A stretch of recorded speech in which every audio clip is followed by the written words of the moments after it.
This episode of the Nerf Herder Council is brought to you by Audible. Visit audibletrial.com/NHC for your 30-day trial and a free audiobook download.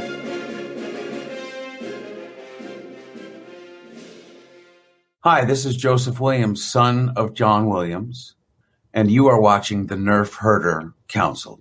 Why, you stuck-up, half-witted, scruffy-looking Nerf herder! You can't use that word.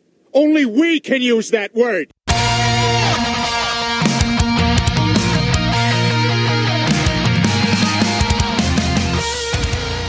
You're tuned in to the Nerf Herder Council, your source for Star Wars opinion, conversation, and debate. Featuring your hosts, JT. Stormtrooper armor deflects everything except Orback hooves. They're like a horse version of Thomas the Tank Engine. AJ. Yeah, Rebels is a lot like our show, where we think we have a good idea and then it just fails in execution.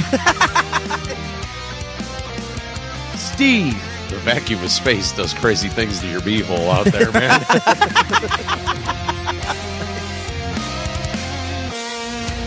On this episode of the Nerf Herder Council, we all know that Rogue One is a kick-ass film, but just why is it so kick-ass? We bring on our good friend Cris Macht from Machtails From The Cantina to answer that question. This is the Nerf Herder Council.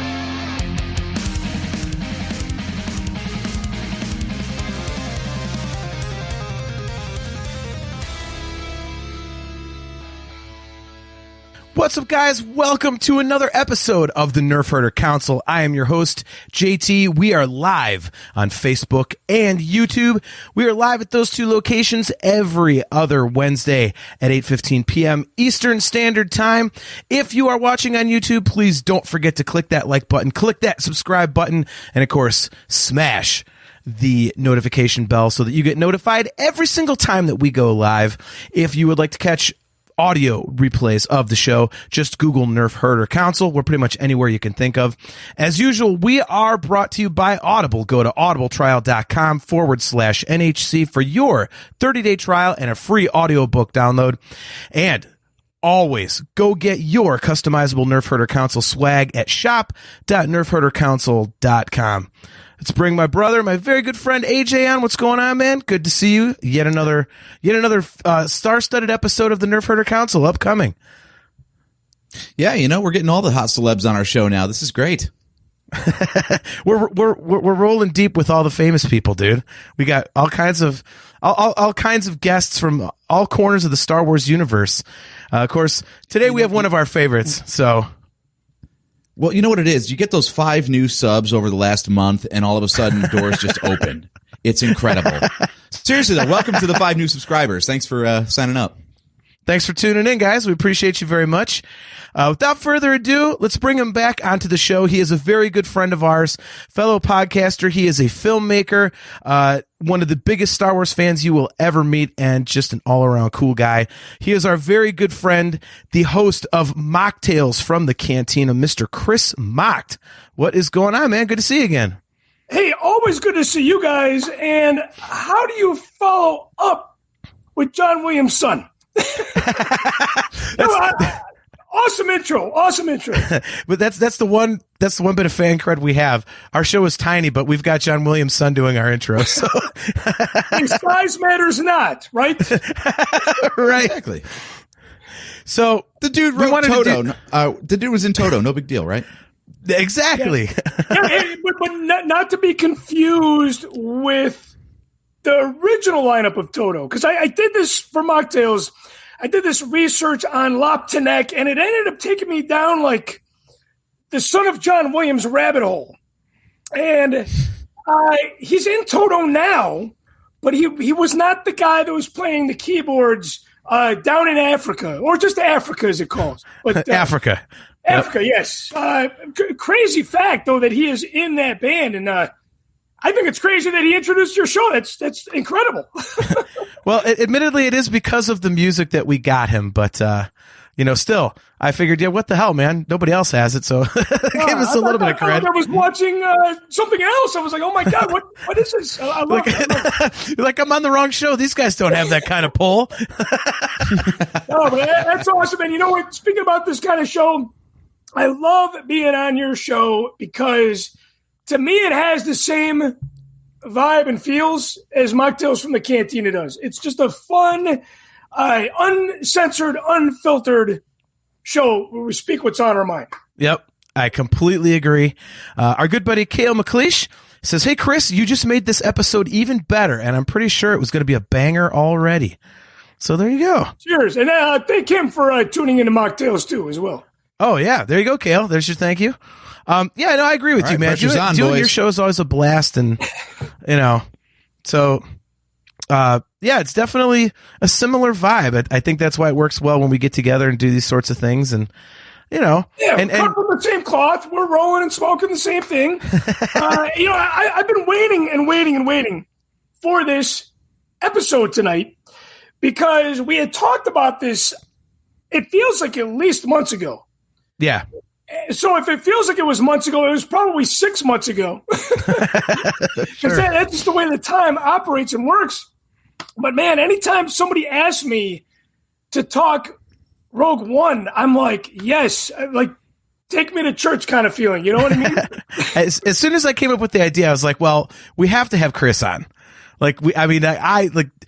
You and I have talked about this movie ad nauseum, and AJ and I have done so as well. We love it, but I know you are like the flag bearer for Rogue One. So if we were going to do a show about Rogue One and what makes it like one of the, if not the best Star Wars movies, we had to have you on here. So, I appreciate that. I always wonder, like, does my ex-wife, wherever she may be, like, she hears Star Wars and she's like, God damn it, I'm thinking of my ex-husband again. That's just kind of how people think when they hear Rogue One, they're like, oh, I'm thinking of Cris Macht right now. I think it's more than just your ex-wife that think of you when someone mentions Star Wars, man. I think people like you and I and AJ, we have that. People hear Star Wars like, oh shit. It's like one of those. Right. It's like, how can you not, right? But here's the thing too, being Rogue One's flag bearer, as you called it, I appreciate that. Sure. I've got a lot of shit from like the hardcore, probably I was, these people that were like 10 years old in 1977. I was 2. So Empire was my holy grail because seeing that at 5 was amazing. But a lot of people that have seen the original the original Star Wars movie, A New Hope, they say Rogue One cannot be better than the original. And I completely disagree with that. Tenfold.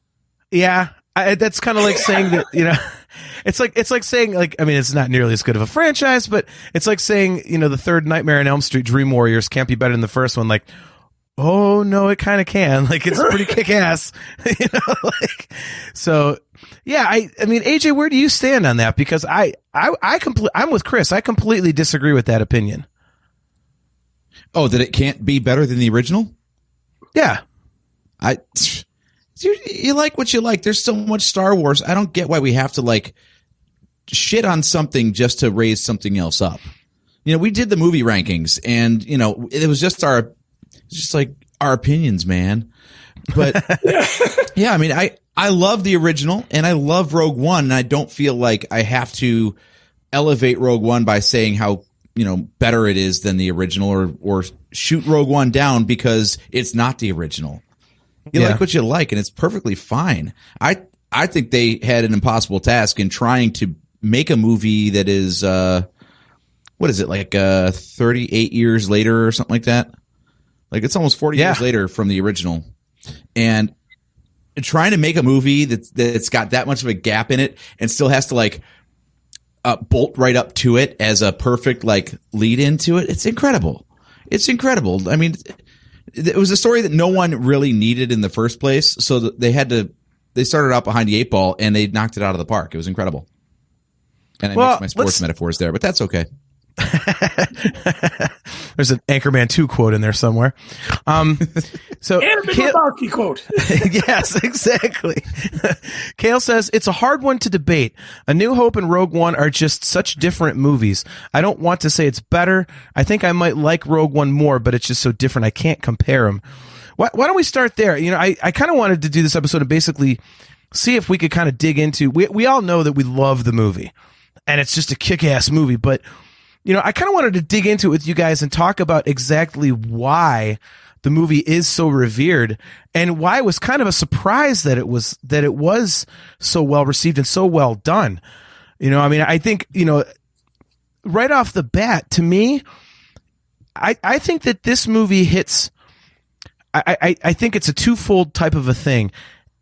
It has that completely just lived in world feel of the original. So comparing it to A New Hope, Chris, like you just did, is a perfect example. It's got that lived in feel, but it has a new vibe that still keeps it interesting. It's like an updated version of, you know, something like A New Hope. What do you guys think about that? Because to me, it's always kind of felt like that. Like it's gritty and grungy and stuff like that, but it's kind of like updated at the same time, but it still gives you the feel that you had when you were watching A New Hope. Do you guys agree with that? Well, I do. I think, you know, one thing is that it's comparable to the prequels in that way, because it was a familiar story, a familiar look, but a world that we had not necessarily been in before, excluding the Tatooine scenes, of course. So I think there was that element, and I do want to be clear. I never said that Rogue One was better than A New Hope. When I say that Rogue One is my favorite Star Wars film, then I get the people going, oh, how can it be better than the original? But, you know, you guys are right when you say that everybody has, you know, it's your opinion. You can like what you like. And I don't know why we rate Star Wars movies, because I love them all. I mean, even, you know, my least two favorite movies, Attack of the Clones and Han Solo, I came around and I love the Solo movie now. It took me, you know, a couple viewings to get to that point. But it's just like if you have 12 kids, how do you say, you know what, that one's a piece of shit. I don't want to have anything to do with him. I don't care if he dies on the curbside. Unless you're not a real good human being, you might say that. But I love all Star Wars. I just have my favorites. And the thing about Rogue One for me, two things, I'll make it brief. One was zero expectations, maybe even negative expectations. Sure. Going into that movie. I think that did it. And two, the emotion that movie squeezes out of me. That is why I love Revenge of the Sith. That is why I love Empire Strikes Back. Any movie that brings a grown man to tears over and over again, to me, that's a pretty damn good movie. Right? Yeah, I mean, Joseph Wren, our good buddy, brings up a good point. He says, this film was the first time someone embraced the original look of Star Wars. Before this, it was CGI, animation, or a combination of the two. Yes. Fans wanted a film that looks and feels practical. Yeah, and I think that's part of the lived-in feel that, you know, we talked about for a second. And, you know, I mean, AJ, where do you stand in that? Because Chris just made another point that I'd like to get to as well, but I want to get your take on, you know, it. What do you think about the presentation of this that just makes it such a standout movie?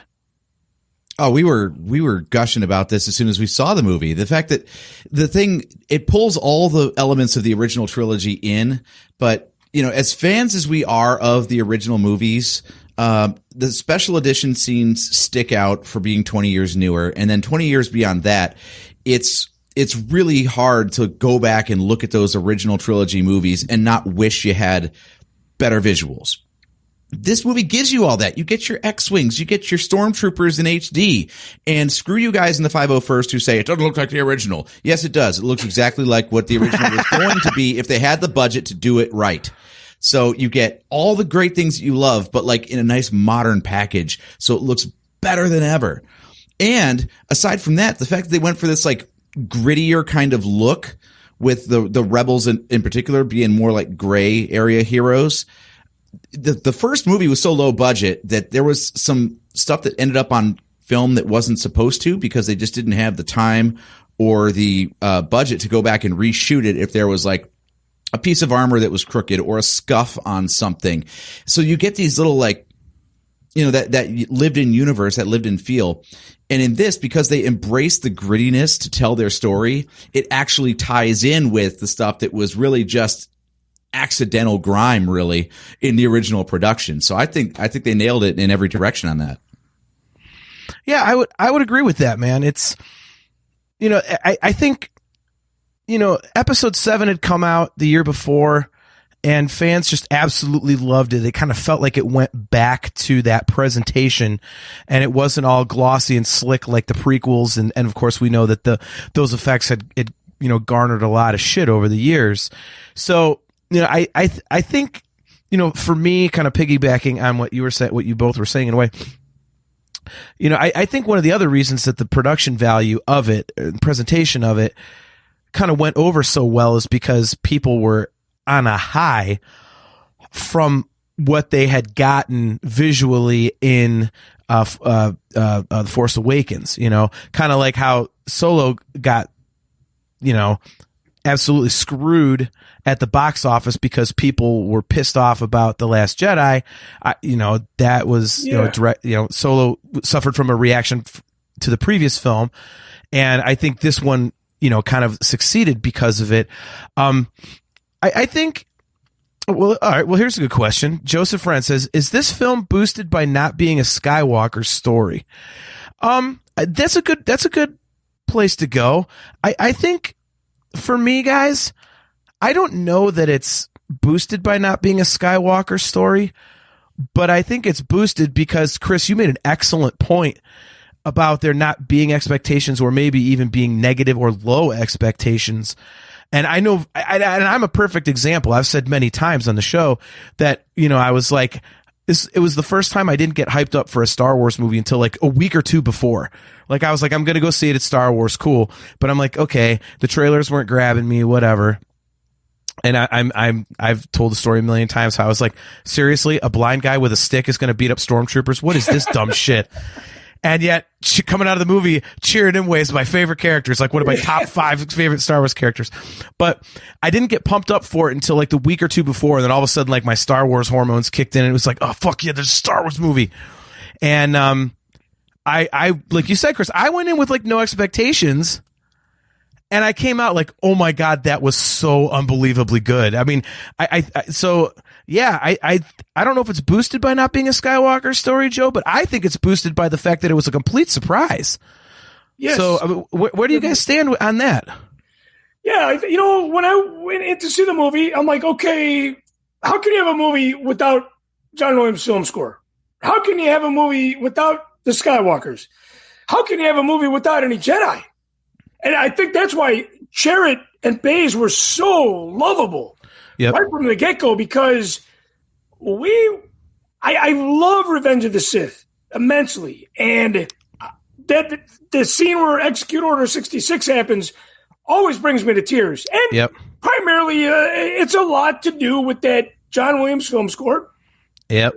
And here we get Baze and Chirrut. I'm like, oh my God, there is somewhat of a Jedi in here. It's like the last remaining believers of what we loved about the Star Wars saga. These are like they're the Guardians of the Whills, man. Yeah. And the music was so surprisingly well. And I was not super familiar with Michael Giacchino at that point, but every time I see a movie that he scores, I'm like, man, why is this music so good? And at the end credits, I'm like, oh shit, it's Michael Giacchino. He's a damn good composer. He's you could say he's one of the best modern ones anyway. And to not have the Skywalkers in it, it was weird, but it proves, right? How can we have a new trilogy without the Skywalker family? I don't know. I'm afraid of that. But this movie proved that we could have a movie without the Skywalkers, and God bless them, but it proved that we can have a movie without a John Williams film score as well. Yeah, The score took a while to I know, AJ, you're much more into the music than I am. Like, I enjoy it a lot, but you kind of go down the David Collins route. You like to dig into it. Like, you kind of listen to it more than I do. And I mean, I think we've talked about it. Like, this score at first was kind of the one thing I was like, I don't know about this. Like, but it has grown on me over the years. You know, I'm like, okay, there's some really great stuff in here, and they've become thematic, like, you know, like the stuff in the original trilogy, like, what's happening and what's going on. You could tell like what's happening on the screen, and you know, it's even. I mean, all you got here is that bring, like that big hit at the very beginning. The very first thing is that it hits whatever. Yeah. So.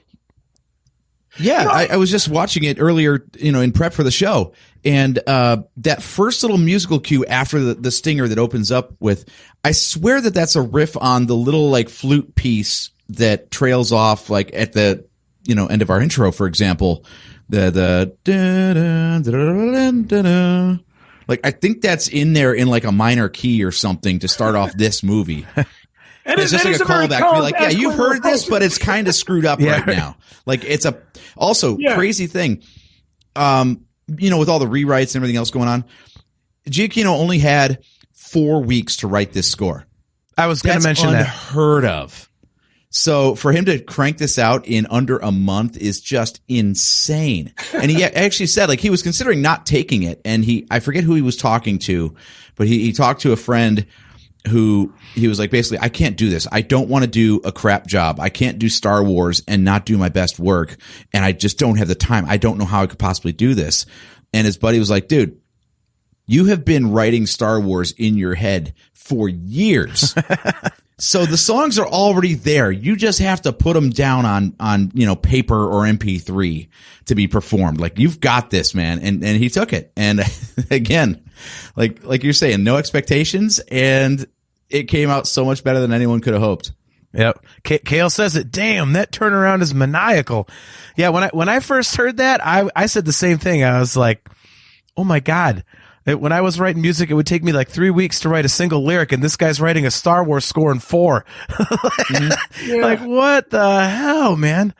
Like, yeah, that's just unheard of. And it's funny because like the score really was the only thing that people kind of routinely bitched about when the movie came out, but now it's pretty well revered. I mean, everybody that I talked to is kind of turned around on it. So, another point that you brought up, Chris, which I think is a big one, and it's one, our buddy Steve, who used to host with us, we argued about this all the time. He said that he couldn't get into the movie as much as we did because the characters didn't grab him, and he couldn't get into the characters. And I am on the complete opposite spectrum. I'm completely with you there, Chris. I think what really makes this movie is that, again, with the low expectations, you're bringing in all characters that we don't know. And I mean, you've got Saw Gerrera, but that's, he wasn't like one of the main. He was kind of like he's like a side character, I guess. And you've got Tarkin in there, but the main pieces of the story, the main characters, we didn't know who they were. So this is the first time we've gotten a movie, a big screen Star Wars experience, and it has nothing to do with characters we already know. So they were up against it, like having to create characters that were interesting, but also make us care about them in the context of 1 2 hour and 20-minute movie where we know how it's going to end. The ending. And I thought they did an absolutely incredible job with that. Like, I'll never forget when they killed K2. I went, wait, huh? They can die? And then I think the second one dead was Bodhi, if I remember right. And I was like, what the hell's happening here? Like, huh? Like, and then it became that much more real. They were probably all goners when it even started. I just lost it in the final act. I just couldn't believe that they were offing everybody. Like, well, I didn't have to, don't they? But I forgot in the viewing experience. Yeah, I didn't. I was like, it's Star Wars. Everybody gets out alive. Like they're going to escape and like, okay, what's going to be the future, stories of, the Rogue One crew? Nothing. They're charcoal. So, I mean, and I'm with you, Chris. I was like, oh my God. And especially Baze and Chirrut, like the way they were like brothers, and it's not like we had like 3, 4, 5 hours to spend with them over a couple movies. There's not a lot of screen time because they got to, split between Jyn and Cassian and stuff. And man, they just knocked it out of the park, getting you to buy into these characters and their relationships and just rooting for them like right off the bat. So I'm completely with you on that, Chris. I'm completely with you on that. Well, here's the thing too. It's like there's a couple strong points to make here. Yet they all die at the end, and the thing that makes it so powerful is we fell in love with these characters. And to see the characters that we fell in love with in one movie's time, when they die, it's very, very, very emotional. 2, let's not forget, I always remind myself this, all these characters are portrayed by some really damn good actors. I mean, God bless Mark Hamill, God bless Carrie Fisher, Harrison Ford, all those guys. But you have Forrest Whitaker, Felicity Jones, Riz Ahmed, and Mads on Mikkelsen, and on. I mean, these are people that have won awards. These are people that the original Star Wars movie could not afford to have this kind of talent in here. So, just those are some strong points that,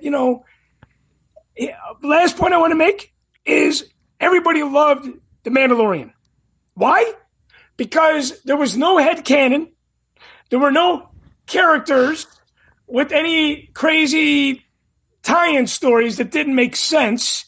It was just all original characters, and their story was told in one movie, and then they all die at the end.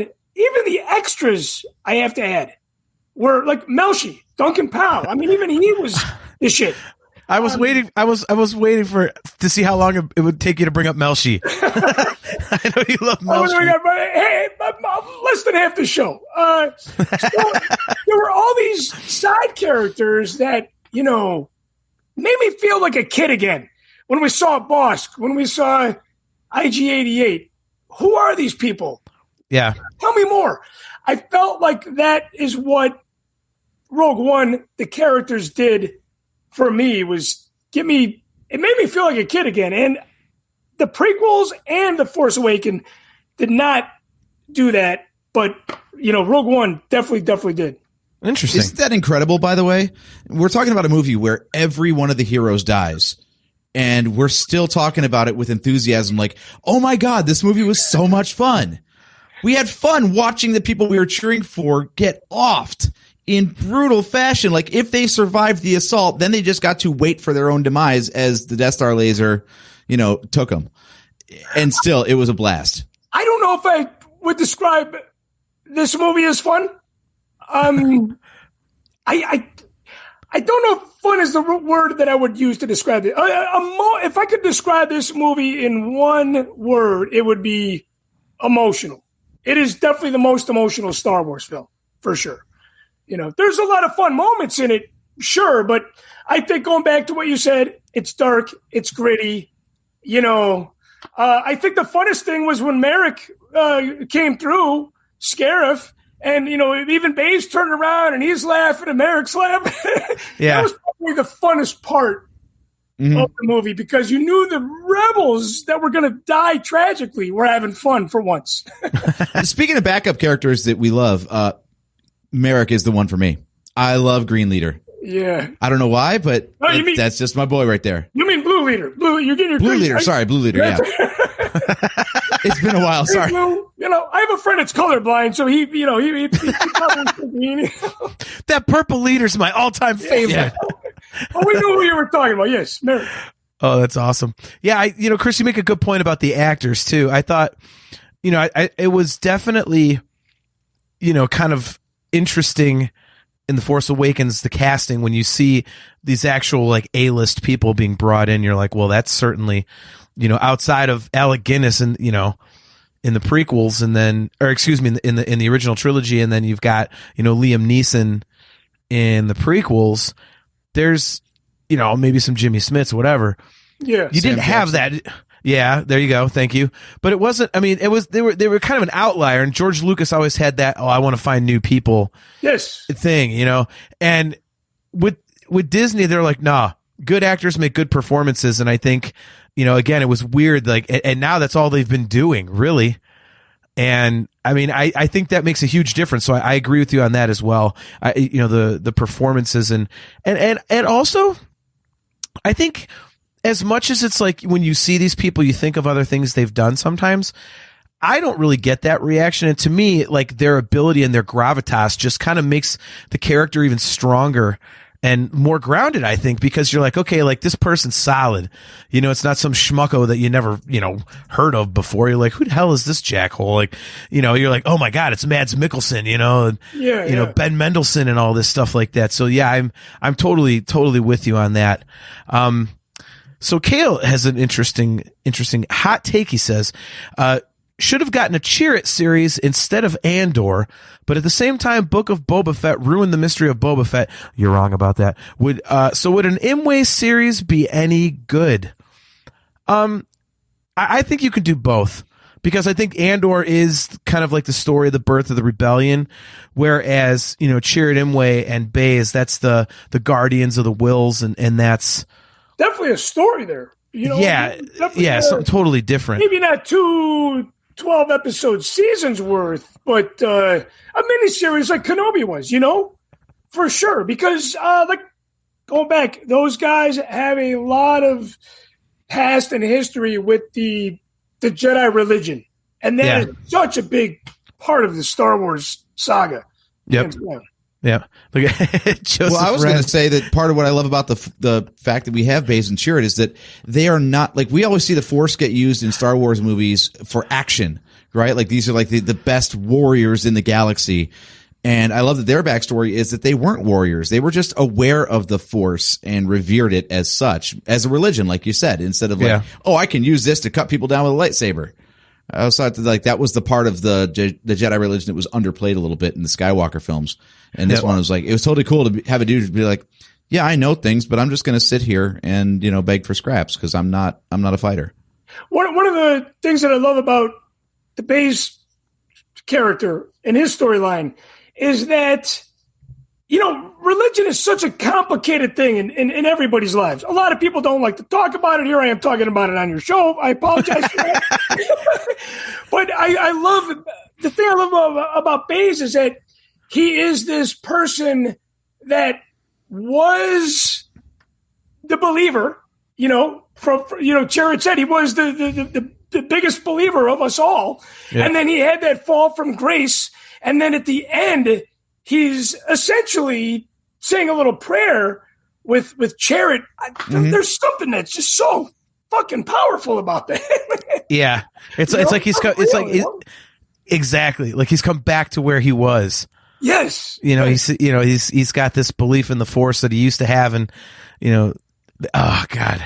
I mean, the movie is just so powerful on so many levels.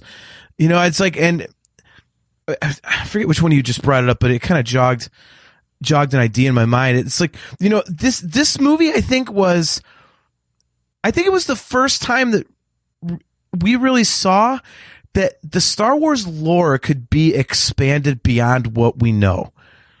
You know, like, I mean, to go back to, you know, Joe's thing earlier. Retcon to do so. Yeah, exactly. You know, Joe said earlier, like, well, is it, you know, because it was not a Skywalker saga story?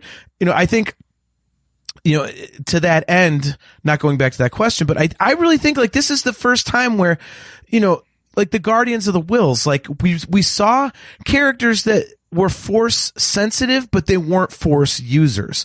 So we hadn't seen that before. And, you know, we also get this, you know, oh, you know, it's the story of how the rebels stole the Death Star plans. And we went, well, wait a minute.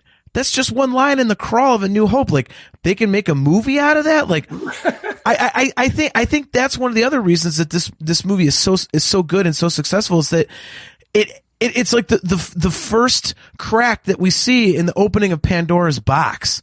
You know what I mean? Like, it's like, oh, like look at all the stuff that's come after. I mean, this Andor series going on right now. Everybody's absolutely in love with it, and it's an offshoot of Rogue One. You know, they went itself an offshoot. Yeah. I mean, I really think this is the start of, you know, it was the first time we saw that the lore could be expanded beyond just that narrow myopic view of the Skywalker saga. And it was, you know, I had never even thought about that person. I know it's stupid, but you know. Well, I don't necessarily think that's stupid, because we had been so used to the original trilogy for how many years until the prequels came out. Then the prequels came out, and it's like, okay, yeah, this is the backstory. Instead of the Death Star plans, it's the backstory on the Jedi and Anakin. So it was very similar, but like you said about Rogue One, it was similar. It was familiar, but fresh and new, with an old feeling, you know. And I think that's what makes it work. But obviously, like something like The Mandalorian, where, you know, it's just complete. I think The Mandalorian was kind of completely new, but it had the definite Star Wars look and feel. Again, the music of that show was not to be underrated as well. Yeah, I think they drove the feeling, the mystic feeling for what that show essentially is. But yeah, there's too many good things there's so many good things about Rogue One, and I can't really tell you that many bad things about the film, you know? I think what they really nailed is that instead of just trying to, rip off the original trilogy with all the visuals and just, here's all the things that you remember. It's a Star Wars movie now. They really went back to try to like get the essence of it instead and have that, you know, they always talk about, like, Filoni loves to talk about, like, hope is like the biggest theme running throughout. Is like, there's always hope, no matter how dark something seems.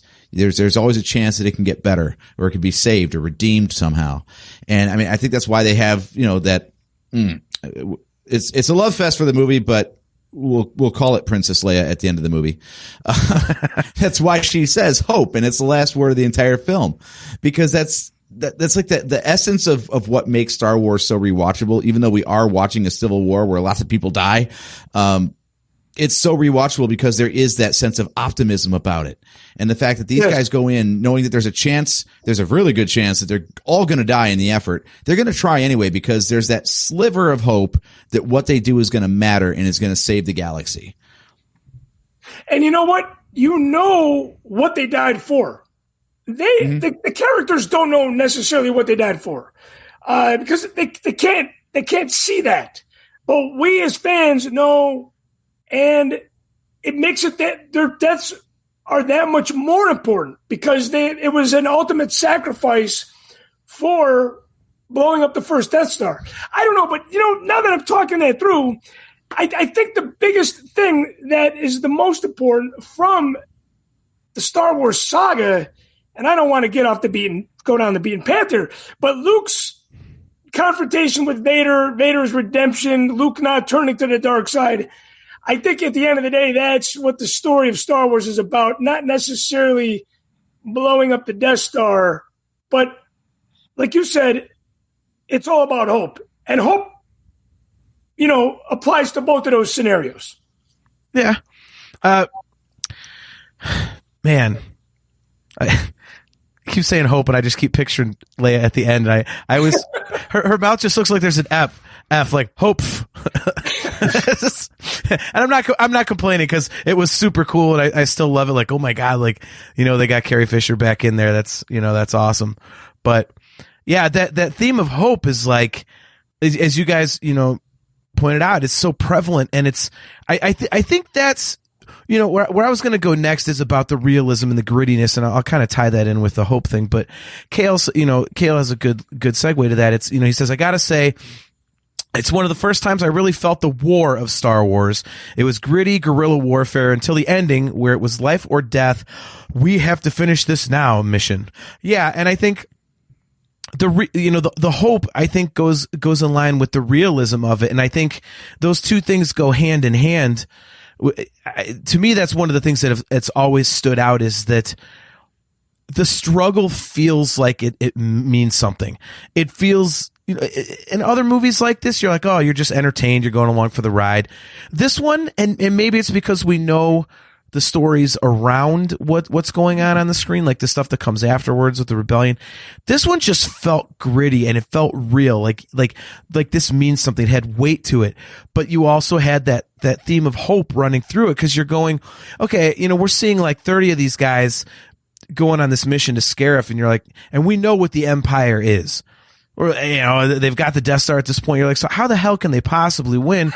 But you've got these people just like going, oh, we got to do this, you know, especially these 30. They just kind of went, you know, the council went, oh, sorry. We spent years building this up, but they got a big space ball, so now we quit. And they're like, fuck you. And they just jump in a stolen ship and they're like, we're going. So, you know, it was pretty much a suicide mission. Krennic was even nervous. And yeah, you know, Ben Mendelsohn did a great job portraying that character, that you believe that, holy shit, 30 guys, they're shaking up the Empire at this moment. Yeah. You know? And it had so much weight to it. And it was, you're so invested in it because it felt real. It felt, you know, the way it was shot, you know, the way it was told, like it was just. And again, maybe that's a biased outlook because we know what the stakes were, knowing that, okay, you know, the Death Star and what comes later, maybe that's the case, but I don't think so. I every time I watch this movie, it just feels like a real movie, like an actual real world thing that's happening, but it just so happens to be in the Star Wars universe. You know, it doesn't have that fantastical element that all the rest of the movies have. It's, you know, no, this is boots to the ground. Like this is like at the tiniest, you know, the smallest level. This is what the rebellion is. And I think that is, you know, one of the most important things is, you know, along with that hope is the realism of it. Where do you guys stand on that? Well, when you know, when I was watching the news of the beginning of the Ukraine-Russia conflict, I was like, holy shit, this is the real life Rogue One. You know, so, I mean, it was very, very comparable to real life in that scenario, you know? Yep. Yeah, I think, like Cale was saying, this is the first time he felt the war of Star Wars. Something I thought of as you guys were talking, I think part of that feeling, Cale, might be that, like, the assault on the Death Star in A New Hope was at the time a glorious spectacle of a space battle, right? But if you actually do the math on the ships, what did they attack with? Like 36? Like, it wasn't a large amount of ships at all. It was a bunch of small fighters and not that many at that, compared to like the waves and waves and waves of TIE fighters that we see pouring out of the shield generator station above Scarif. Yep. But, you know, they even managed to address that. They had a much bigger force attacking Scarif, and they took heavy losses. So then when they had to go and actually assault the Death Star in the next movie, they just sent whatever they had left. It was the scraps. They were like really down to their last few pilots at that point. So I love that they not only managed to show like a bigger battle that really did have that like war field, especially with like boots on the ground and the ships in the sky, but then also it kind of, you know, backfilled a little bit of an inconsistency or like a what the hell kind of question from A New Hope that you never really realized was even there in the first place. And I love the way these writers can always find like these little nuggets to just like expound upon in other movies. Like, it's like when in Solo, for example, when they show the hollow chessboard and there's 12 pieces on it and there's only 10 in A New Hope. And then you watch Chewie pound the table in frustration and 2 of them short out. Like they take like the smallest little details and find a way to explain it and just like drop it in if you're paying attention. It's just a little bit of, you know, extra spice on top just to really finish it off. I love it so much. And again, sorry, I've been thinking about this a lot, guys. Sorry, I'll wrap up here so someone else can hit the floor. It's okay. To the realism fact of it, you know, a lot of the visuals, they strayed a lot closer to reality for like the look of the Rebels, for example. Like they had like the, you know, the round typical military helmets, and they even had like a power pack or something like into the strap on the helmet, which looks kind of like a pack of cigarettes. So it kind of had that Vietnam sort of feel to it. And one of the things they also pointed out was that this is the first time, and this goes totally against George Lucas, they showed like seams and like how the clothing, physically came together, where like George Lucas wanted to hide all that to give it a sort of like fantasy fairy tale sheen to it. Because it would look, otherworldly the way these clothes just happened to be on them, and you didn't see buttons and snaps and hooks and zippers and all this stuff. And we got all that in this movie, and it's just one of those little like additional visual details that pulls it a little closer to our reality, so it hits a little harder. I think those details are just absolutely brilliant, the way they did stuff like that. And right down to like the tank that was carrying the Kyber crystals on Jeddah too. Like it's a tank. It's got tank treads. Yeah. It's not a hover tangible. tank. Yeah. Mm-hmm. Yep. It's funny you mentioned like, in New Hope, they're down to like pretty much like the scraps. And I'm thinking, is that why Porkins sucked so bad? Like, was he just like the friggin' janitor? Yeah. And they're like, all right, hey, Fatso, I know you can barely fit in the cockpit, but get your ass up there. At least shoot something. All of our other pilots are doing Raiders of the Lost Ark. Yeah, we got a couple jobs for you, buddy. Yeah. Come to the right place, the right time, Exactly. Yeah. One of the things that I want to chime in, because as we're talking about all this, and as you said, like Force Awakens comes out, everybody gets excited. Then we see Rogue One. We're on that high. And then not everybody, but some people were disappointed in Episode 8. And Solo kind of, had the brunt of that. But I think everybody's story, too, like if you follow Galen Erso, we see him at the homestead. He's a family man. His wife dies. He was forced to build this Death Star, and he did it the right way by putting the trap in it. And then he dies. He dies. When I still watch it for the 30th, 40th time, I'm thinking, no, they're going to bring him back. They're going to bring him back to Yavin, and he's going to be able to tell the story. And I think when you follow everybody's story and everybody's tragic end, there is a very sense of empathy and sympathy for these characters.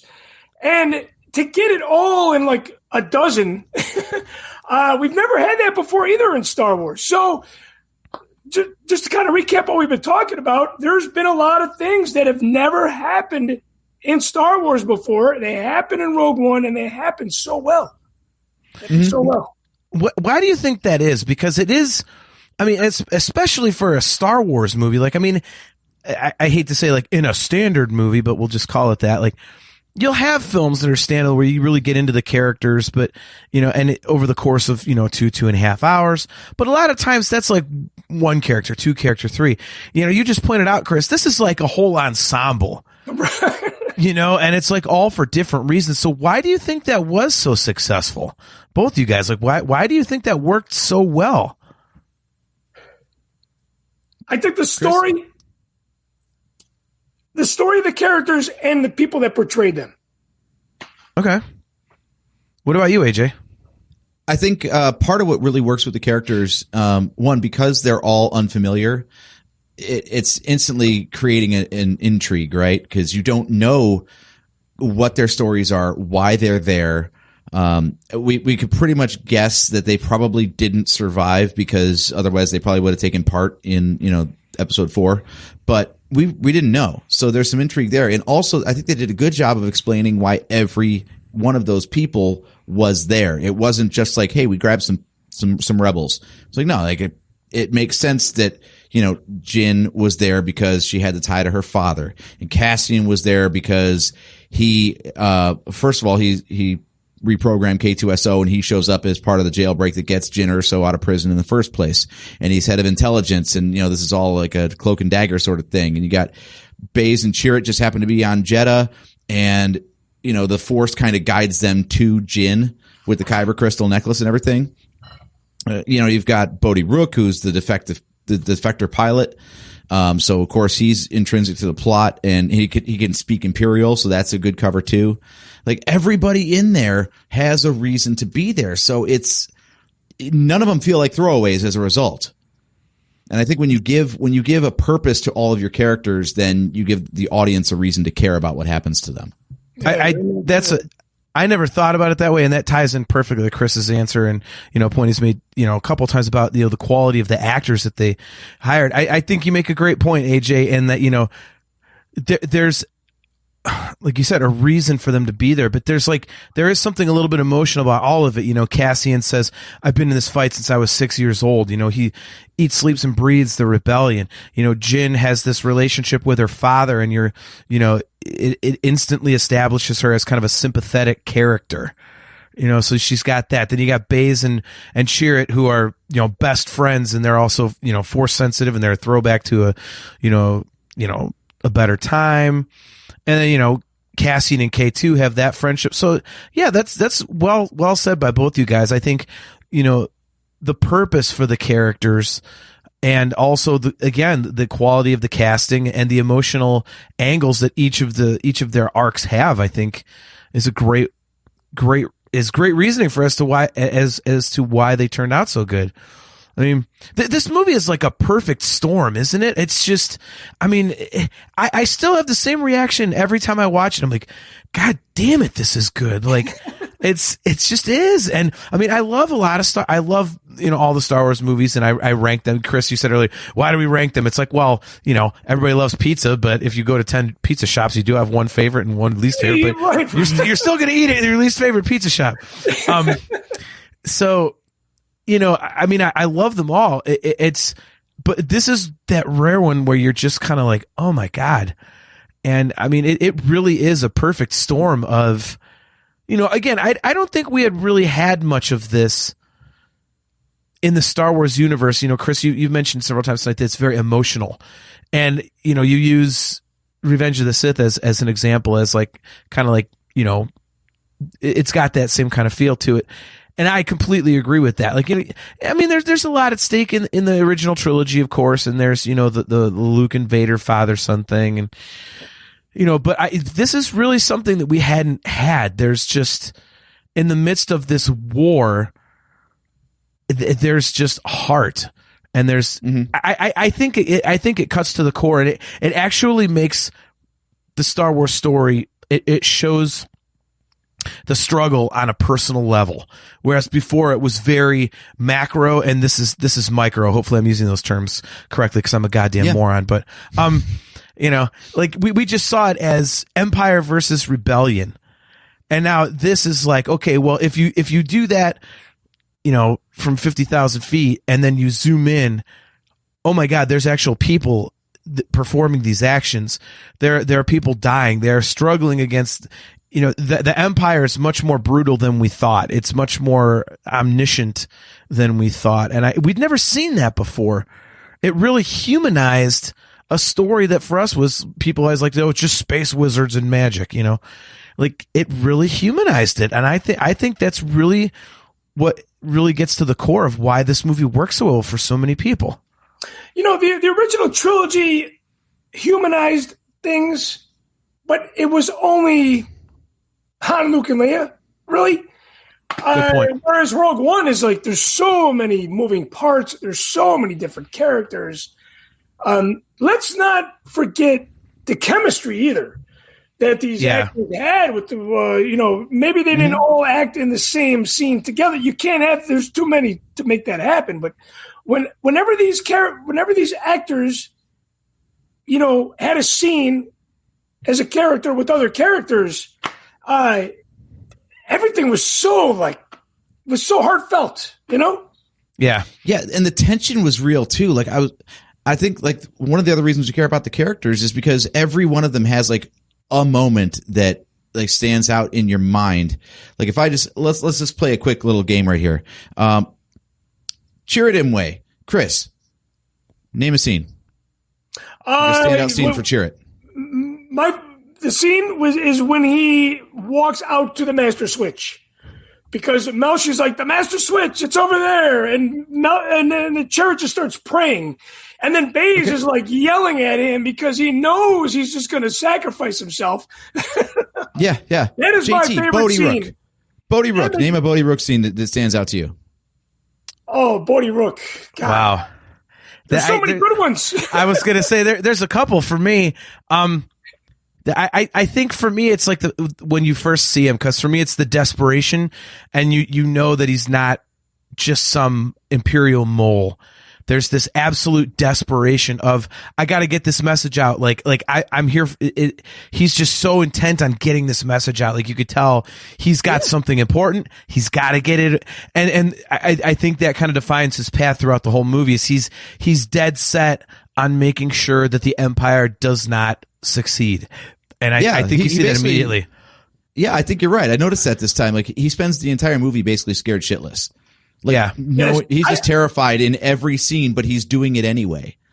And, I don't know if you guys had seen the Riz Ahmed rehearsal tapes when he was trying to get the job, but to me, in this movie, he is my favorite actor, primarily because I knew the story about how he got the job. He was just like really, really into the role. And every time I see Bodhi Rook, I think of how hard this actor just wanted this fucking job. Yeah. You know? And it kind of at the time, going back, John, what you were saying, Lucas wanted some no names, and Rogue One had some bigger actors. But like when Riz Ahmed was in Rogue One, he didn't win an Oscar until last year. So he was kind of an up and coming. But the thing is that they knew that these actors, same with the prequels too. Rose Byrne, for example, Joel Edgerton, those are people that were like small roles in the prequels that had some really, really great career moments. They knew that these people were more than just a side actor from England. Yeah, right. No slam on them either, Yeah. All right, Agent, we got to ask you. I mean, you asked us, so listing off a character, give us the scene that comes to, best scene that comes to mind. Bor Gullet. Seriously, you're gonna go with Bor Gullet? How about Cassian? How about Cassian Andor? There you go. Okay, Cassian, perfect one. Right when he gets introduced, he has to gun down the rebel, giving him the intel, and he pauses for a moment with that look of sadness on his face. Like he feels so shitty for having to do that, but he just knows he's resigned to it. It's like necessary. It shows that little bit of humanity, Now, wait a minute. Do you think that was sadness? Because when I rewatched this yesterday, I thought it looked more like resolve and like almost like a heartlessness. Like, yeah, this is what we have to do to survive. No, there is a look on his face where he's like, "Oh shit, I just killed somebody else." Yeah, it's not the first person that he's killed, but I feel like he got Diego Luna and Andor too. Even in the jail scenes, he's got this fucking look where he's like, "Oh my God, what the fuck is happening to me?" Yeah. I do feel like maybe not a sense of sadness by him, but definitely a sense of like, "Oh my God, I just killed another person." Yeah. Remorse.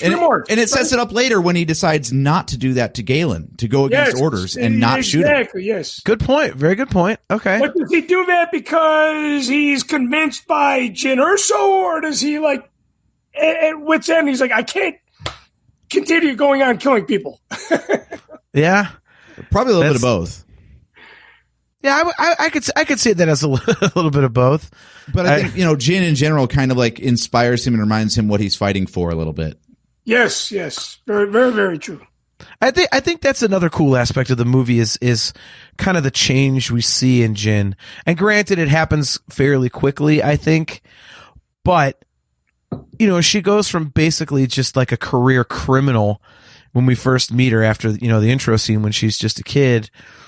And she gets captured and they're like, "All right, where's your dad? Like, if you don't tell us, we're going to put you back in Imperial prison." And she's like, all right, I'll talk. It's self-preservation and stuff. And she goes from that to, okay, I'm a rebel. I'm in with the cause. I'm going to do this. And it's, again, it's a quick change, but I think that's another cool aspect of the movie is that, that switch in just that fundamental shift in her belief system that happens as a result of actually having, real run-ins with the Empire, like the worst parts of the Empire. It's, oh shit, seeing what Krennic does to the scientists and all that stuff. I think her flip-flop from career criminal to, all right, I'm going to use my criminal talents for good. I think that's one of the cool aspects of the movie as well. I had a friend that said he did not like Rogue One because of what you just said, because of Jyn flip-flopping too quick. And I've always been a defender, like you said, a flag bearer. Yeah. Of that. And I've always said, okay, the relationship is established between Jyn and her father right from the opening scene. Everything I do, Jyn, I do it to protect you. Yep. And she is removed from her father. She knows that the rebels mean well. It's a love-hate thing between the rebels and herself because of the grief that it's caused between her and her father, as we know. But when her father tells her that it must be destroyed after she sees the hologram, and shortly after that, the planet gets demolished and Saw dies. It's like, okay, I understand why she flip-flopped. Yeah, like really heavy moments in it happened kind of quick, but at the same time, the story is equally about Galen Erso as it is everybody else. He's kind of like the forgotten about character. You know what I mean? Definitely like a linchpin. Yeah. Yeah. I mean, you're right. Like, of course, first of all, it has to happen quickly. It's a 2 hour and 20-minute movie, so you got to do it that way. But I think the way they did it was awesome. AJ, I'll be interested to get your take on this.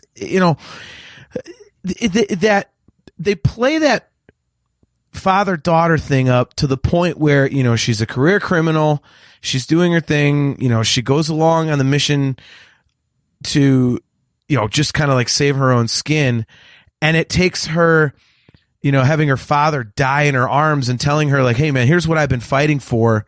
This is why the Empire is evil. This is what, this is the good side. That's so I don't think it's necessarily, I mean, granted time wise, it's a 2 hour and 20-minute movie, as I've said a few times, that is a short time period for all this to happen. But in terms of the character arc, I think they did it beautifully, and it wasn't too quick, because I think if you see your father die, it's like it shakes you to the foundation when you're like, okay, he's been fighting his whole life, and he said, everything I do it for you. He's, doing everything for me. He basically gave, the best part of his life and his life in general to protect me and to, protect the galaxy. Like, that's going to change you. Yeah, pretty quickly. Absolutely. Yeah, and especially when you're separated from him at such a young age. Yep. Yeah. Yep. Yeah, and I think they charted her character arc pretty well, actually, because, they bring her in because she knows Saw. So they reference that. And then when she's talking to Saw, he says, you were already the best soldier in my cadre. So like, that she was a rebel. And so her line about like, you can stand to see the Imperial flag wave over the galaxy. And she's like, it's not a problem if you don't look up. So basically, like, I thought they did a good job of spelling out that, yes, she used to be in this fight, and then she got so disillusioned with the fight that she just gave up and let her life go to shit. So it really only took like a rekindling of that spirit that was already inside of her. It wasn't like she never did it before and she just had this great idea to become a rebel now. She was previously, and it just took a reminder of why she did it in the first place to get back to it. Well, I think the Galen Erso angle and, him dying, she finally reconnects with him for all of about 7.5 seconds, like, I mean, I think that was a great way to do it. It wasn't just one of those, all of a sudden I'm around rebels, I'm a good guy again, everybody, yay. Like, no, it was, cause you kind of got that feel when she was talking to Saw, like you just said, AJ, like, oh, it's not a problem if you don't look up. You get the feeling where she was like, yeah, piss on you guys. Like, if being a rebel means being abandoned by people you trust, I'm not doing that. That she became self-reliant. But as you said, she's got that little spark in there. So I think just, you needed a major event to kind of like really push her over the edge. And I think that's why, you know, Chris, to your point, the whole Galen Erso thing is so important. You know, it's just that he's kind of like the linchpin of the whole thing in a way. Mm-hmm. I guess the only thing that's kind of a little strange in that scene between her and her dad is that is the first time that they've seen each other in a long time. Yeah. And, you know, like, let's say I haven't, okay, my daughter's 8. Let's say I don't see my daughter until she's, you know, 24. Is she going to resemble herself now? I don't know. But Jen was the one that said, "Papa, it's me." And he trusted her. He knew. He's like, who else would it be? He just goes, she says, "Papa, it's me." He goes, "Nah." And just dies. She has no moment. He's like, "You lying bitch," and then just croaks. Who Papa, it's me. If you say so. They just shit on this awesome emotional moment. Well, I think that's what we do to soften the moment there, because, you know, just talking and thinking about these things over and over again, you get emotional about it because it brings us back to watching it over and over again. And like you said to me the other day, you're like, this gets better. And I'm like, can it really get any better? It was already perfect. I mean, it's a good point, man. Just for me, there's always little nuances that I realize each time I watch it. And, you know, I was saying, you know, the other night I put my VR helmet on again on my PlayStation. And I was watching it that way, and it's in 3D VR and stuff. And yeah, that's an awesome way to watch. I haven't watched it that way before. Oh, it's like basically being alone in the movie theater, and you're as close to the screen as possible, but it doesn't feel like you're too close. So it's so big. And so you could, and honestly, dude, it feels like you're in a movie theater. So especially for like Star Wars movies, like it really feels like you're in the theater. So it's just a great way to watch it for me. And, you know, watching it that way, there's things in the background that you don't catch. Although to that point, you know what, can I just say something that really fucking pisses me off? I've watched that movie a gajillion times, and I still can't find where the hell Chopper is. I've never found friggin' Chopper. And I'm sick of... Dude, he's just rolling across the tarmac on the Rebel base on Yavin. I know that, and I can never see him. I don't know what it is. He's like, "Where's Waldo?" like where is this idiot? Like, what the hell? Oh. By the way, AJ, we know Syndulla's there, you know? Yeah, we heard that. That. AJ, one thing I wanted to ask you, and I'm wondering how familiar you are with this, Chris. I know, AJ, I've read this book, but I think you're much more familiar with it than I am. But I did want you to talk a little bit about Catalyst, since we're talking about Rogue One. Did you ever read that? Did you read that book, Chris? It's basically like the Rogue One prequel novel. No, you know what? I have this big annual Christmas party every year, and that it showed up that year, 2016. And it ended up, it was in my hands, and it ended up getting flipped out of my hands. So I never. Like a white elephant? White elephant, yeah. White elephant Star Wars style. And so I had it for a minute, and unfortunately, I did not read that. I need to get that audiobook. That's what I need. Well, you know, Chris. Can download it for free. Yeah. AJ, you know how he can download it for free? I do. You can go to audibletrial.com/NHC for your 30-day trial and a free audiobook download. That would be an Audible. I had signed up for Audible, but I did not have the time to do it. If you love books, it's great. But if you love music, it's like an arch nemesis. See, I have a long commute to work. It's like 40 minutes one way, but I also, playing in the band, I have like a 2.5 hour one-way commute. Like, so during the summer, especially after shows when my wife is just dead asleep at 2 a.m. as I'm making the drive home, like, I've got plenty of time for books. So I do, because you're coming off of the show, you don't want to like rock out the music at 2 a.m. Oh God. Yeah. Star Wars on Audible. Yep. But yeah, I mean, you definitely got to check it out somehow, Chris, because I would say, AJ, correct me if I'm wrong, there's not a lot of action in it. It's very story driven, but it's a phenomenal setup to Rogue One. And it really fleshes out characters like Krennic and Galen Erso, especially Galen and Lyra. Yes. Man. Lots of detail on the on Project Stardust. Yep. And how it, because, one of the questions is, how the hell did this guy who means well end up designing a laser for the Death Star? And it explains that. Yeah, it's really there's so much backstory to where after I listened to the book and then I went back and rewatched Rogue One, I was like, oh my God.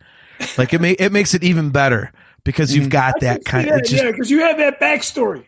Yeah, it's very enriching. It's really cool because it also gets into the machinations of, on the Empire side of things, it's the struggle for who gets credit type of a thing and who's in control. And I mean, it's really, really well written. I'm not a fan of a lot of the, hopefully this isn't blaspheming, but I'm not a fan of a lot of the canon novels that have come out since Disney has, taken over. It just seems like a little bit too much detail that I don't really care about, and some of the stories are just plain not great to me.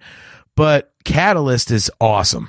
That one is definitely really, really good. So I would really recommend that to you, Chris. It's especially knowing that how much you love Rogue One. I think this would be like, you want to know it's perfect. How can it get better?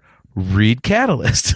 Yeah, it might be kind of a cool thing to do this holiday season, like. Open a bottle of wine, sit by the Christmas tree, and listen to Catalyst on Autumn. There you go. Just kind of unwind that way, Yep.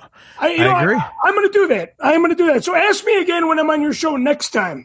Okay. We'll do and that. I'm sure I'm going to be like, oh, John, you said Rogue One was getting better and better. How can that be? I'm sure this is going to amplify that. Yeah. You're like, it did. Yeah, it did it. So, man, that was fun, guys. Yeah, I appreciate you coming on, Chris. It was cool to actually dig into it instead of, because we've done a couple episodes where we just kind of go off on the fact that the movie kicks ass, which is, let's face it, that's so easy to do. But it was cool to get into it on a more granular level and try and explain, why it's so good, because it really is. It's like, it's a perfect storm. And it was like, I am the perfect sucker. It took me completely by surprise. I just didn't expect to love it that much. Like, I walked out of the theater and I was like, oh my God. Like, and I'll never forget my very first statement was, that movie is making me feel the way that I wanted to feel when I left the theater watching The Force Awakens. And it was like, that's the feeling I hoped for when The Force Awakens came out after all this wait. And I was like, yeah, okay. Because I just didn't like the fact that, to me, it's a New Hope kind of ripoff. But man, Rogue One, I walked out of that theater going, holy oh, wait, sorry. We would be remiss without bringing this up. I can't believe it. Oh, yep, Shore Trooper Lego minifig. Yeah, this is the obvious one, but let's just, we did skip one part of it because we're getting into character-driven stuff. Joseph Wren says, no love for badass Vader? Come on, guys. Absolutely. But here's my argument. Everybody's like, oh, the last 15 minutes of Rogue One was what it was what the movie was about. And I said, no, the last 15 minutes were that good because everything before it, the 2 hours before it had set it up. Vader was badass, but you know what? I got to give it to the Rebel Fleet Troopers. Those guys were fearless. Yeah. Yeah. Like, I want to be a Rebel Fleet Trooper. I don't have any more love for Darth Vader after that scene. But man, that scene gave meaning to old men in crazy helmets. Yeah. Yeah. From when we saw New Hope, we're like, oh, who is this old man? Is this Obi-Wan Kenobi? But I love that end scene is phenomenal. But again, the whole movie is just, you cannot take one part of that movie away and still have the movie that you have now, which is a perfect film. Yep, totally agree. Yeah, the Vader thing to me was the one time we got fan service. I think that was like, people playing in their Star Wars toy box going, you know what? I've always wanted Vader to just kick some ass. So guess what? At the end of my movie, Vader's going to kick some ass. And then, you get that dark hallway and you just hear the breathing once and then the lightsaber ignites. You're like, oh, shit. And then he's like, he's not even using the force. Like, like a Jedi just kind of waves. No, Vader's like with a fist. It's like, wham, wham. Like, right. It was, and I've seen people on Twitter and I've battled about this, that people have said, oh, just because it's got Darth Vader killing a bunch of rebels, that doesn't make it a good movie. Yeah, it does. Fuck you. The hell yeah, it does. Yeah. We got to remember, too, before we saw that Vader scene in the same ship, right? You have them receiving the plans. Yeah. And then the power goes out. So again, there was this setup all along through the movie that made that Vader seem like, holy shit, what just happened? Yep. Yeah, you sat through this thing you were totally shocked by. And it was almost like they're saying, oh, thanks for dealing with us, guys. We know you didn't know any of these people. You sat through it. It's been a good ride, but, you're welcome. Here's some Darth Vader slaughtering people. We're like, yes. I mean, what was the reaction in your theater, Chris? Because I know, we when movies would come out, we had a crew of about 10 people, 10 to 12 people that would all go, and we'd meet up for dinner and drinks beforehand. So a few of us, were lubed up a little bit. And I know there's all of us around. It was like, that started going down. You could hear all of us going, yes, yeah, good. The funny thing is, I went to go see it on IMAX in 3D, which I do not prefer seeing a Star Wars movie debut that way. I went by myself. There was one seat in the middle of the theater left, and I'm like, you know what? Fuck it. I'm going to go by myself. I went, and then at the end, a friend came up to me. He was sitting 12 rows behind me, and he goes, what'd you think? And I was like, what kind of fucking question is that? How do I answer that? And then I get a call from Ian Basic, my buddy that we make the movies with, and he goes, hey, so what do you rank this? What do you rank this? Your star? I'm like, dude, I just saw the fucking movie. I'm like, I'm going to cigarette after this movie. Goddamn. I was, when it was over, I wiped my tears away, and I was just like, it was the only Star Wars movie. Well, I did see that. I did say that when I saw Revenge of the Sith. I was like, holy shit, what just happened?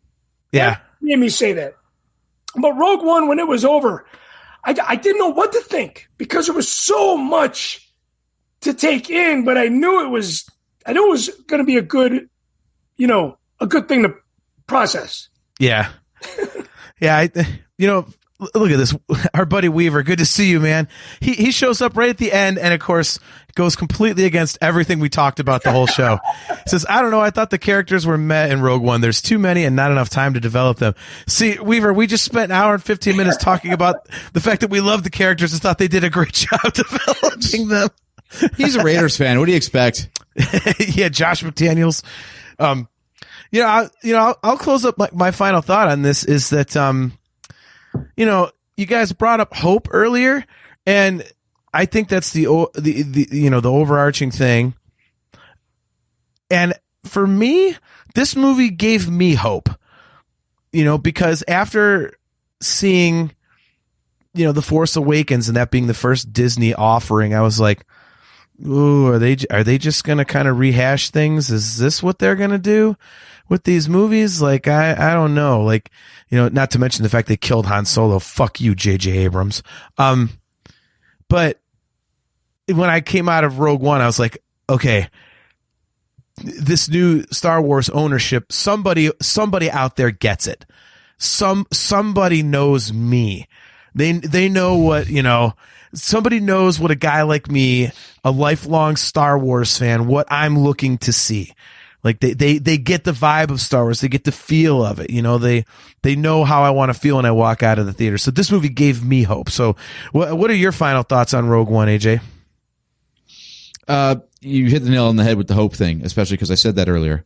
But yeah, no, what I love about it was that they did manage to capture that spirit of the original trilogy, but yet update the visuals, and it didn't look like nostalgia fest. they managed to tell a new story in a previously established era. And as a result, it's like, it just slots right in. Like, I don't think about when I want to watch Star Wars. We'll set Rogue One to the side. No, that's definitely in canon now. All that stuff happened. I believe all of it. And it just makes it did the job of like you said, giving you the feels of the original trilogy and also giving you the hope that Disney could actually do Star Wars properly. All right, Chris, we brought you on the show specifically as our Rogue One subject matter expert, as it were, flag bearer. And this is your favorite Star Wars movie, so I have to end the show with you. So what is your final thought, your final thoughts on Rogue One before we jump out of here? My final thoughts on it are just talking about it makes me feel good. And it brings me right back to the feeling of watching the film over and over again. I do love all the Star Wars movies. I love 7, 8, and 9. I know that might be blasphemy. Not on the show. It's not. But I don't know if there's anything more that I can say except for it's a perfect film in my opinion. It was great talking to you guys tonight because you guys added some new insight for me that I agree with you 100% on. And I can't wait to watch it again. Yep. Well, before we get out of here, Chris, obviously you are the host of a fantastic Star Wars show called Machtails From The Cantina. I myself am a Patreon supporter. AJ's a Patreon supporter. I was going to say AJ's a Patreon supporter. So before we get out of here, plug your show. Tell everybody all about Machtails From The Cantina. Hey, Machtails From The Cantina, you can check out for free on YouTube. We have four great shows this month. We're doing a show tomorrow, November 10th, with some friends from Skywalking Through Neverland. It's going to focus on the Star Wars Holiday Special. We're a week shy of that anniversary. Also, for you Star Trek fans, I'm taking a page from your book. I am doing a 40th anniversary episode with Jason Swank from Rebel Force Radio, the Tenudos, who you guys know from The Force Among Us, The Toys That Made Us, and Icons on Earth. They've been in all kinds of shows. And the legendary Dan Madsen. They're going to be joining me on Saturday for that, and then we're going to be doing an Andor wrap-up show Black Friday, the day after Thanksgiving, and then we're going to be doing a show on the 26th about the Star Wars theme park, Galaxy's Edge, because I'll be returning from that on Thanksgiving Day. So subscribe, like John asked you guys to do to his show. Like, subscribe, and hit the notification button like crazy. And also check me out on Machtails From The Cantina on Patreon to get so much more for just a couple dollars a month. Yeah, and I can definitely tell you guys, man, the Patreon content is absolutely worth it. I get emails daily, literally say, "Hey, new content." You guys get sick of the daily emails? Hell no. Are you kidding me? It's just crazy you have that much to say. Yeah, I barely do an every 2 weeks show, and you're like, I got 17 things to send out this week. Yeah, I don't know how you do it. I give you all the credit in the world. I have the same reaction AJ did. Like, God damn it, we're sitting here struggling to find an episode every 2 weeks, and you're like, all right, here's Patreon episode 4,827 this month. Yeah. So yeah. Well, Chris, it never gets old talking about Star Wars, and that's all I talk about is Star Wars. And it's amazing, dude. Your knowledge is second to none. It's awesome. So, thank you again very much for being on. I'll definitely be catching some of those live shows. Anytime, man. Love you too. So, guys, thanks for tuning in to another episode of the Nerf Herder Council. Again, we are live every other Wednesday at 8:15 p.m. Eastern Standard Time on YouTube and Facebook. If you would like to send us a show idea, just shoot us an email at nerfherdercouncil@gmail.com. We are brought to you by Audible. Go to audibletrial.com/NHC for your 30-day trial and a free audiobook download. This week's suggestion, obviously, is Catalyst. Excellent novel. And if you would like to get your own customizable Nerf Herder Council swag, just go to shop.nerfherdercouncil.com. So until next time, I am your host, JT at Dog Pound Jedi. He is AJ. At Drake Adams 579. And that down there is there we go, point the right way. Amazing friend, our amazing friend, Cris Macht from Machtails From The Cantina. And guys, we'll see you next time.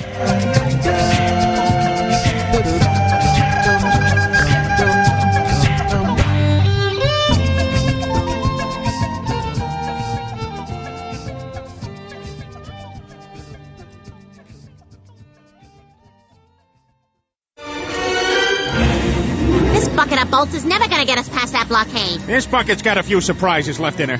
Plus, me and Chewie are on it. Ain't that right, Chewie? Hell yeah, you my nerf herder. You my nerf herder.